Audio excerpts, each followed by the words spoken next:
என்னப்பா வீடியோலாம் எடுத்துக்கிட்டு இருக்க, யூடியூப் சேனல்லாம் வச்சிருக்க, நிறைய நடிச்சிட்டுலாம் இருக்க. பின்னாடி ஸ்னீ ஃபீட்ல ஏதாவது வாய்ப்பு கிடைச்சுன்னா நம்மளும் கொஞ்சம் உள்ள தள்ளி கொடுப்பா. கலாயிராரா? என்னப்பா 1000 ரூபாய் இன்க்ரிமெண்ட் போட்டிருக்காங்க போல இருக்கு. ஒரே மச்சாதான் ஜாலியா இருப்ப. நாய் என்னை விட அதிகமா சம்பளம் ஆகுது.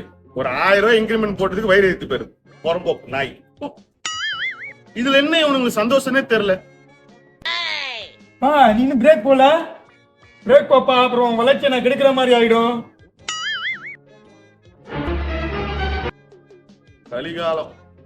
ப்ரோ இப்படி வெறுப்பேத்துறானுங்களே, இவனுங்களாம் என்ன பண்றது? ஒன்னும் பண்ண தேவையில்ல. பேஸ்ட் அவன் மான்னு போயிடுவான். ஒரு பூச்சிங்க கட்டிக்குது, அப்ப என்ன பண்ணுவ?